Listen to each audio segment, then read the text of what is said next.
Ross, go ahead. Hey, Coach. Appreciate you joining us today. Just kind of get us started here. I was wondering if you could take us through kind of the top guys you're looking at to contribute to the defensive line heading into 2020. Some names that we may, obviously we may know, but guys that might break out this year and should provide, a lot of production for you this season. Well, I think obviously, when you look through your room, you're hoping that everybody can add some value, whether it be in different packages, different, personnel groupings, whatever the case may be. But I think right off the top, with the way they ended the year, Jaleel Taylor, Ray Bahasic, Temari Fox are all being counted on. They got some valuable snaps throughout the year. Ray really came on at the end and established himself as a physical presence. Temari's versatility was key in us being able to do a few things through the year. And the ability for Jaleel to kick over the tackle freed us up to play Stro at end more. So they've all had some quality snaps. I think the bowl practice really helped guys like Christian Varner. Kevin Hester started to step up, KJ Hester. And then the young guys, I know everybody is waiting for them to get here, as far as the knowledge standpoint and the ability standpoint. That's all there. We just got to get their feet in the fire a little bit and see what happens from there.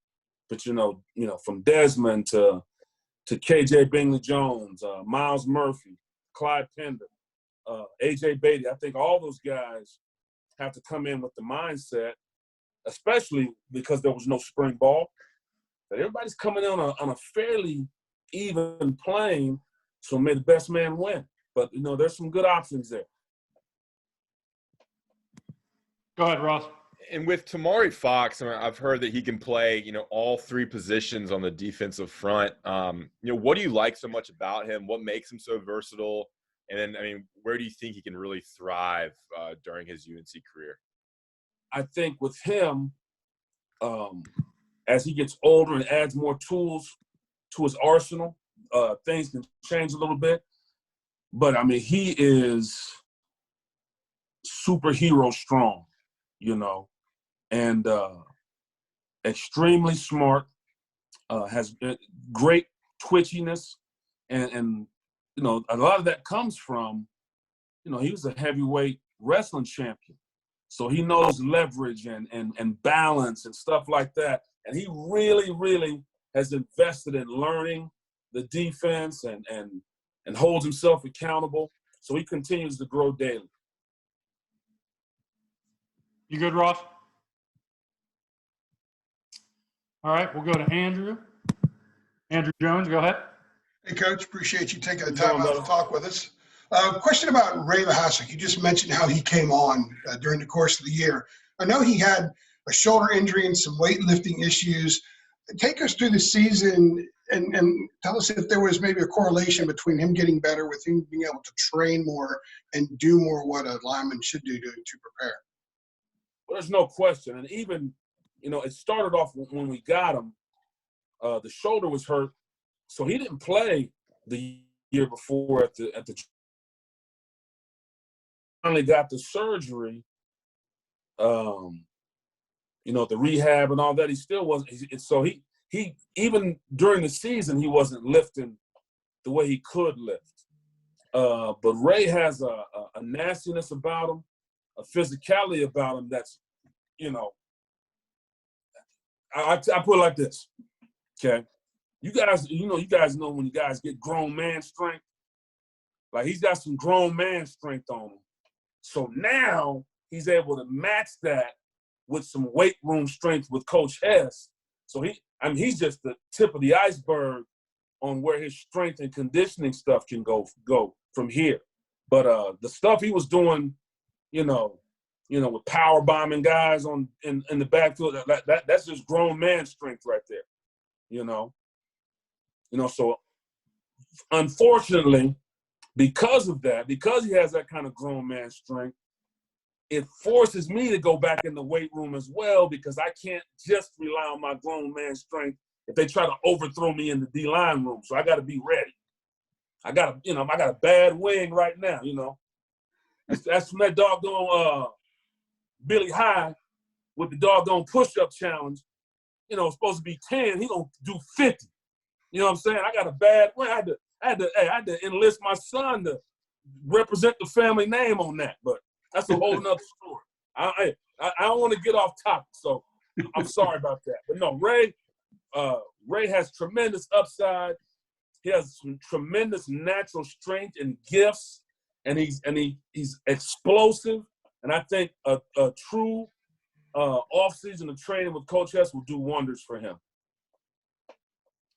Go ahead, Andrew, if you have something to follow up with. Yeah, I do. We had Coach Bateman on here about a month ago, and he was talking about one of the things that helped Jason Sturbridge move outside and maybe helped him in the eyes of the NFL was how much better Jaleel Taylor got inside. That allowed you guys to kind of make that move. What did Jaleel do during the course of the year that got him to the point where you could trust him with a lot of snaps and move Jason outside? That's a twofold thing. So, you know, and it goes along with the first question you asked. You know, obviously Jaleel is a proud young man, and you know when you look at him, he doesn't look like he would be as quick or as twitchy as he really is. But he really is. He's smart. He's got some explosion to him. But what happened, it was twofold. Because Ray got better, that he could play some at nose, it allowed us, and it freed up Jaleel to play at tackle. So once that happened and Jaleel embraced it and was still able to roll in at nose if he needed to, and that's why we put such a high premium on versatility. And he's getting stronger as well. But Jaleel's quickness, the use of his hands, and his desire to get better really, really helped us at the end. It made space for Ray to step up and get some quality minutes. And like you said at the beginning, it freed us up to play Stroh more outside. Good. We'll go to Greg Barnes. Greg, go ahead. Hey, Coach Cross. Thanks for joining us. When we had Coach Bateman on last month, he talked about how his time at Army really prepared him for some of these off-season restrictions and difficult times because you just had to work around, you know, the military academy schedule. And so having a break like spring football was happening this year wasn't as big of a deal to him. And he said that he'd had conversations with you about the same thing with your experience at Air Force. I just kind of wanted your opinion on that and how you've been able to manage with your players and if your time at Air Force has helped with that. It definitely has helped. You know, at Air Force, like for instance, you know, their off season, they have to do some leadership stuff at times.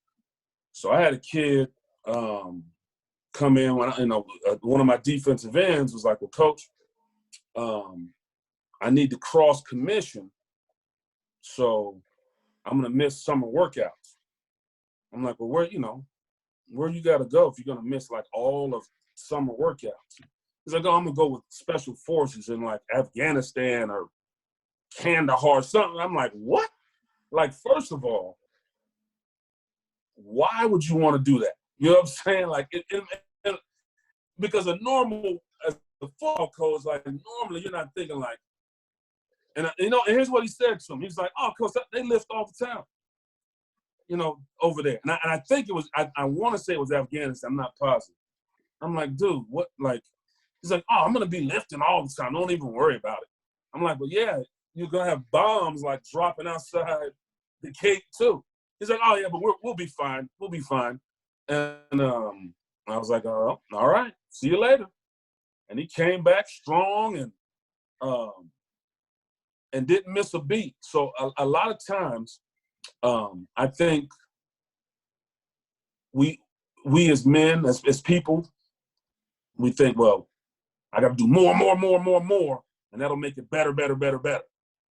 You know, whereas if things are quality and you got kids that are sharp and the plan is in place, you make do. You know, those guys up there, like it's crazy. I would have D-line meetings there, right? And Thursday was like cheeseburger Thursday. And so I'd go get like 60 cheeseburgers. And you would have thought they were eating at Ruth Chris Steakhouse. You know, so what it is, they are so passionate about playing, and the discipline is there. So you give them a plan, and they would follow it. And then we took that here. We give these guys a plan, and they follow that plan. So it's not like, you know, we've worked on limited practices, limited meeting time, and the meeting time when I was at Air Force was limited all the time. You know, regardless of what was going on, guys would, and what helps us here is, you know, we would have to shrink the time, you know, that we had with them. But at Air Force, there were times where when I first got there, I wasn't really aware. So I'd have like 20 guys come running down the hill after practice had already started.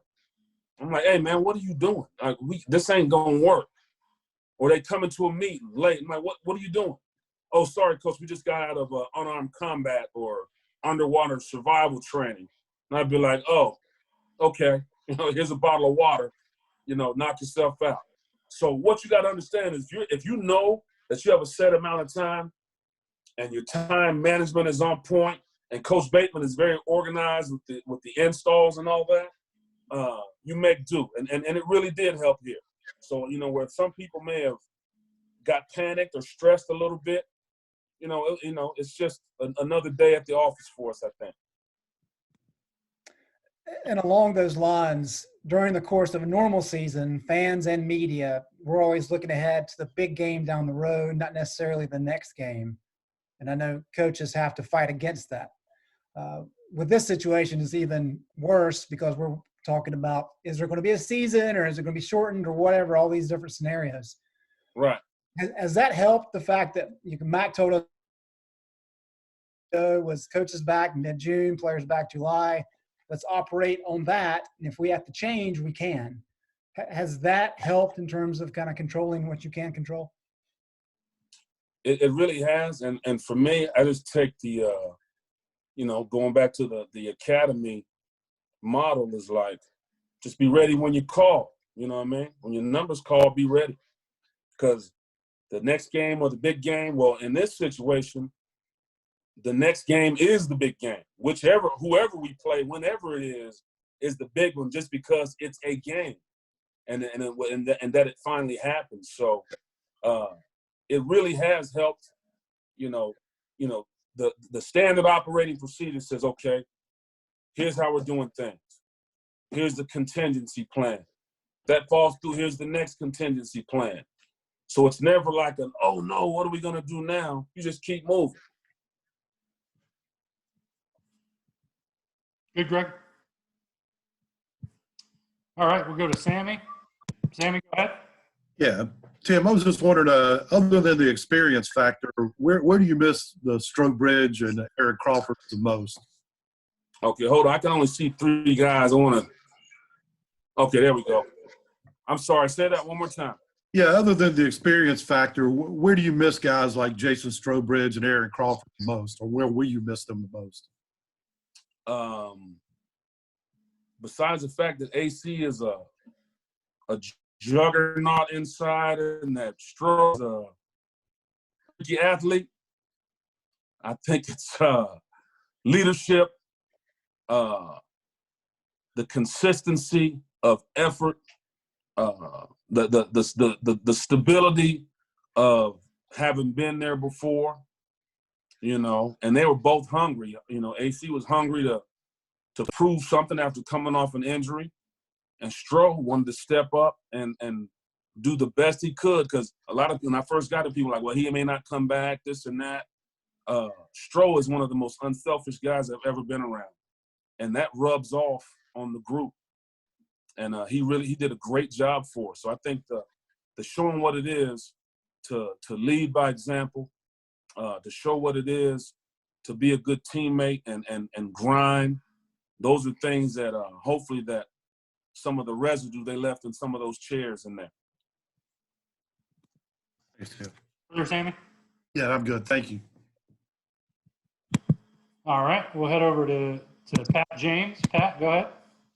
Hey, Coach, you mentioned Christian Varner and Kevin Hester and just kind of how they evolved, especially there with the ball practices.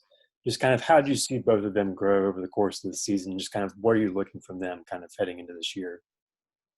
Well, Varner came in and really impressed with his work ethic. I mean, he grinded. We actually thought he was going to play earlier. And what he's done, I'm not sure what his weight was when he first got here, but he is a big human being right now. And so his gains in the weight room, he's a worker and a grinder. He gets after it.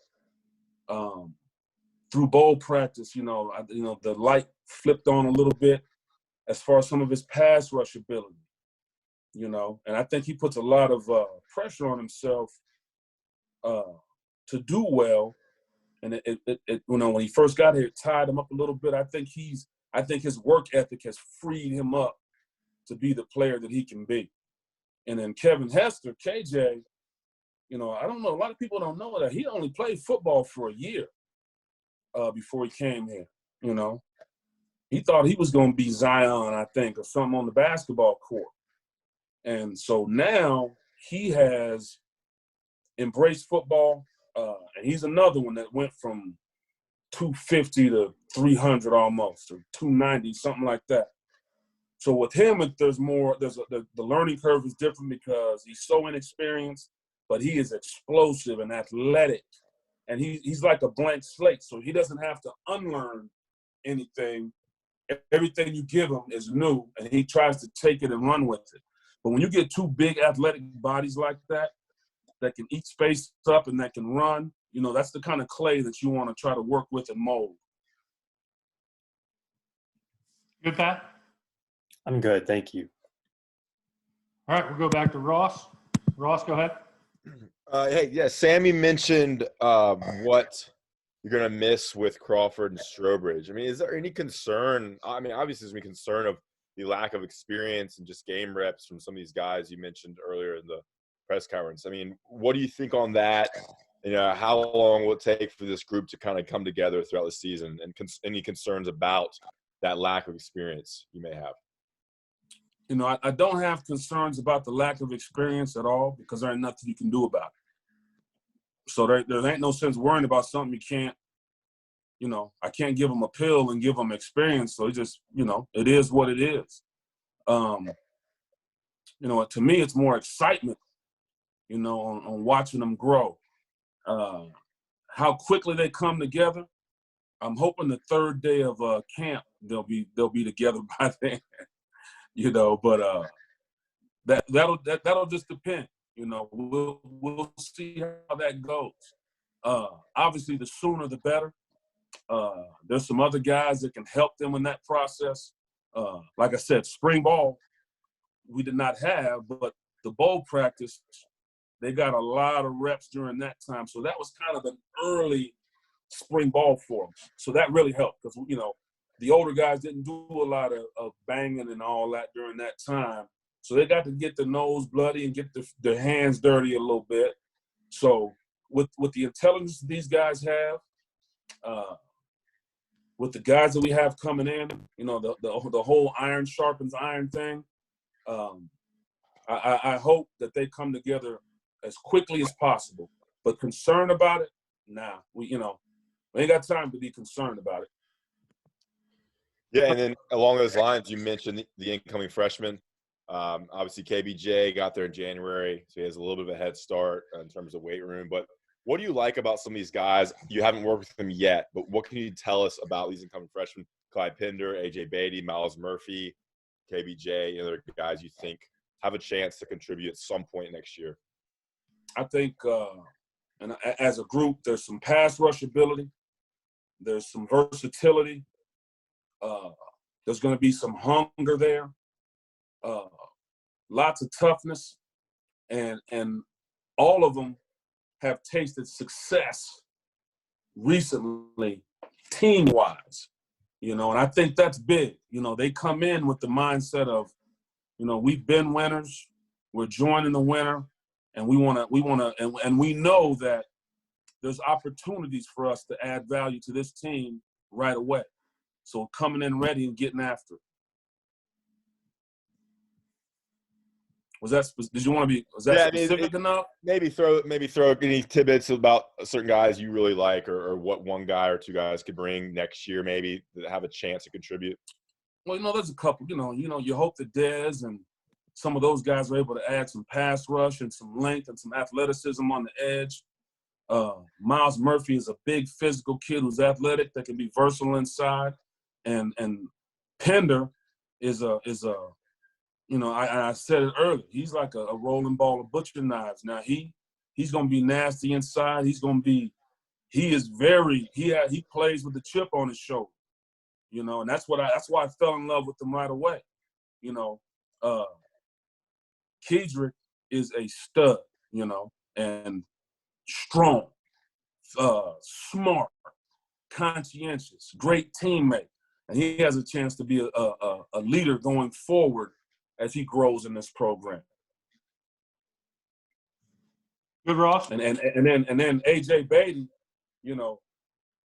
AJ Beatty may end up being bigger than all of them, because he's played with his hand down, he's played standing up, he showed athleticism, he's tough, physical, from a strong, hard-nosed program.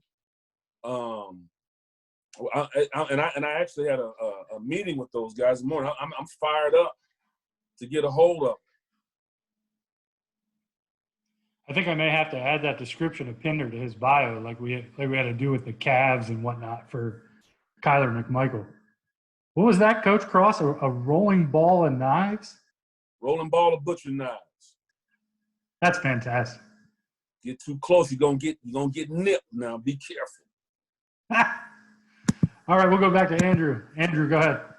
Going back to the inexperience up front, obviously the work of the guys up front is hugely important to what the defense does. But does it help a little bit that if you're going to be this experienced, that you have guys like Chaz and Jeremiah right behind them and the rest of the experience that the defense has? And those two linebackers are studs now, and there were times when if Stroh or those guys came out last year, and I say, look, when in doubt, ask Gimmel. You know what I mean? When in doubt, ask Gimmel. Those guys are sharp.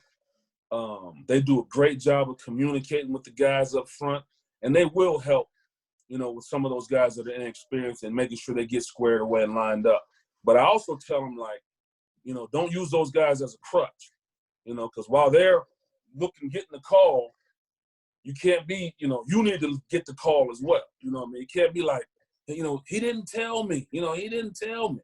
That's why, with my kids, like, why is your room isn't clean? Oh, my brother didn't tell me I had to clean my room. I just assumed I could leave it dirty. Stuff, you know what I mean? You can't depend on your sibling always to tell you what needs to be done when you know you have responsibility. Sometimes you got to get after it. And now they may help you, but you need to hold yourself accountable for getting the information that you need to be successful. Good. And trust me, I tried to get my older one to help my younger one clean her room because it is a disaster. And it doesn't use. All right, we'll go to Sammy again. Sammy, go ahead. Yeah, Tim, Desmond Evans is from our area down here, and I know you hadn't had a chance to work with him yet, but was it that pass rushing ability the first thing that jumped out at you when you first saw him on film? I think it's his pass rush ability. I think it's his length, his athleticism. I went and saw him play basketball one time, and they were in like a 1-3-1 full court trapping zone on defense. So you would think Dez would be the back line shot blocker, but he was the point. He was the one pressing the ball handler up, and I was like, wow. To see him sink his hips and bend and swarm a small little point guard like that, some of those talents translate to the field of turning the corner and sinking your hips and getting your tips down, and so that was a huge part of it. That's one thing that we really want to increase is the pressure that we're able to generate with just a few guys. And being an edge guy really helps, and that's what we need. I really look forward to working with him. You good, Sammy? Yeah, I'm good. Thank you. Yep. All right, go back over to Greg. Greg, go ahead. Coach, just wanted to get your opinion on the importance of kind of coaching chemistry. I know you've got one new guy and Javon DeWitt on the defensive side, but a lot of you guys have worked together for a while and you've known each other. How does that help in a situation like this where while you are Zooming, all those kind of things, you're not there in person with the players trying to get through this mess? Chemistry, coach to player or coach to coach? Coach to coach. I think it's huge, you know, and a great part of what our staff is about is that, you know, guys genuinely like each other, you know, and because guys have worked together before, it really makes it, you know, guys can be transparent, like, hey, man, this is what's on my mind. What are you thinking? You know, instead of people looking over their shoulder and being stressed, you speak your mind. Everybody understands. Everybody's been in the foxhole together before, and say, "Hey, man, we'll make this work. We've seen this before, and guess what? I haven't seen this before, but you have, or I haven't experienced something like this before, but you have. You know, so and at the academy we used to call something it used to be called esprit de corps. You know, shared devotion to a cause. And I think that's how our staff is. We have a shared devotion to a cause. Everybody adds their piece. Everybody has, you know, different perspectives, but we're able to, because we all have the same passion for what we want to get done, it makes it a lot easier. Now, Bateman being at Army and me being in the Air Force when we first got here was a little tricky, but we're good now. That's my guy. Good, Greg? Yeah, I'm good. Thanks. All right. I don't see any more hands raised. We're about half hour in, so unless anybody has anything further, I think Coach Cross has given us some good insight on the D-line and what's going on there. Are you sure? Because I'm going to have to go up on this third floor and start hanging pictures and, you know what I'm saying? Hang out with the gang here for a little bit? Moving furniture and whatnot, you know what I'm saying? I know there's got to be one more question that, you know. You can just sit there and talk to it. You can just sit there and talk on a black screen. They brought the doggone big vacuum upstairs and just set it by the door over here. Like, what does that mean? Is that like, ask you know what? I didn't get that call. I didn't get the call. You know what I'm saying? Coach, we do have one more from Kiara. So, Kiara, go ahead. Hey, Coach, quick question. Just seeing as of late, there are a couple of collegiate programs who are canceling their sports programs. What were your thoughts concerning that? Because I believe I just got notified that UConn has kind of like decided to start kind of canceling things and pushing things back. So are you thinking towards, you know, a what if, you know, a cancellation happens for the season? Well, let me say this. First of all, when Jeremy first said Kiara has a question, I thought he was trying to be funny because my daughter's name is Kira, and everybody, including her grandmother, says it wrong, calls it Kiara. So I thought I was about to have to get on it. But like I honestly do not deal in what ifs. Okay. You know, every time we get a new report, we tweak the plan if necessary and keep it moving. I don't, you know, because here's the thing, you know, doubt and worry will drain you. And well, what if the boogeyman comes? Okay, well, what if he doesn't? You know, what if my little ones, Daddy, when they were little, you know, I think something's under the bed or in the closet. I said, no, there's not anything under the bed in the closet. And if there is something under that bed in that closet, your daddy can whip it. And it's the same thing with this thing. Like, whatever comes, we'll whip it and keep going. So there's no sense, you know, fretting over something that hasn't happened yet. Yeah, and just so you guys know, obviously the administration, the university is all in the process of figuring out the details. We're hoping to get some information soon. So you're aware, once we have kind of final details from the powers that be, we'll find a way for you guys to be able to digest them, and then I'll have Coach Brown be able to jump on with y'all to be able to talk through whatever the plan is. We just don't know when that will be. So I'll try to give you as much heads up as I can whenever we get word. But and as you guys tell, with my duties that I have to do here when I get off this call, I am definitely not the powers that be. I am just a humble D-line coach that has to do some vacuuming and some picture hanging. That's it. Coach, we do have another one. Uh-oh. Gregory, Let's go ahead. Hey, Coach, with all the young guys coming in, I'm just curious, when you get to camp and without having spring ball, like what's the first thing that you plan on either instilling in these young guys' minds or teaching on the first few days of camp? Learning each other's name. Oh, you wanted more than that? Makes sense. I mean, it makes sense. I know you wanted me to elaborate on that. I think the thing that we really want to instill is the team, the togetherness of the unit, and guys helping each other so that the learning curve isn't as steep, and that to lead by example in the way we want to play. The what we call isn't as important as how we do it. 100 miles an hour, and the rest of it will take care of itself with reps and learning and teaching and stuff like that. But I think setting the tone of what we want to be known for as far as being an aggressive physical unit that gets to the ball on every play. You get that first, and then you're cooking with grease a little bit. And do you anticipate that being maybe a little bit easier, considering you mentioned how a lot of the guys coming in are already proven winners? I think so. I think that's the model that you recruit to, is guys that with high motors, guys that love the game, and guys that are going to invest of themselves and pour into the group. And I got you.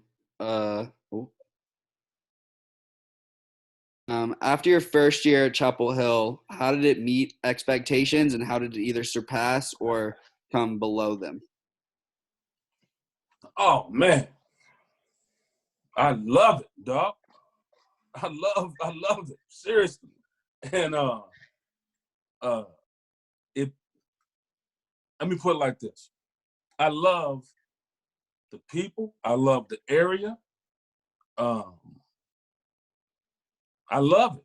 Now, where it fell short is nobody warned me that after I washed my car, my shiny black car, that it was going to be covered in pollen, or that my nose was going to be acting up every day. But other than that, it's a great place. I think the fans are great. The people in the community out here where I live is awesome. It's really been a great situation. You're working with great guys. People care, and more than just football, people care. Period. I think it's been great for my youngest daughter, raising her here, and they're happy. So that matters. All right, we'll go to the last one. JV. Hey, Coach, forgive me if this question was already asked. I'm juggling some chainsaws right now, but I'm just curious to know, I know that the voluntary workouts are beginning for all. The national moratorium was lifted last week, so I know voluntary workouts are beginning. What communication do you have with your players? What communications are you having with the coaching staff as far as what you guys are planning to do for your players whenever they decide to come back to campus? Well, I think that's still kind of a wait and see, because everybody's going to be different. Obviously, we're Zoom meeting with them, and they're working out on their own, and they get their workouts from Coach Hess. But I think that's kind of a almost day-to-day has anything changed type scenario. And once again, that's one of those powers that be questions right there. Yeah, JB, if you missed it, I told everybody we're just in a wait and see mode right now. We're waiting for direction from the administration. We'll get you guys those details whenever we have them. Okay, thank you so much. Coach, thanks for taking out time for us too. No sweat, brother. Yeah, I can't take any more questions. Coach Cross's wife just texted and said it's time for him to go. Don't say that, bro. Hey, do not say that. Hey, you know how I know you're texting? Because if she really was texting, she'd be standing right here looking at me, tapping her wrist like, I thought you said this was going to be quick. You know what I mean? Let's go. Let's go. Coach, but if anybody wants to swing through over here with the mask on and, help me go to work over here, feel free. You know what I mean? Oh, I see no hands didn't raise up on that one right there. Nope. I don't think you have a lot of takers on that one, Coach. That is whack right there. That is whack. But hey, this has been entertaining. Huh? This has been entertaining. We may have to do this once a week with you, Coach. Hey, whenever you want to, brother. But guess what? I'll tell you when, so I can strategically plan it around certain things. You know what I'm saying? Deal. There's a method to the madness, brother. All right, Coach. Well, we appreciate it, and as usual, gang, thanks for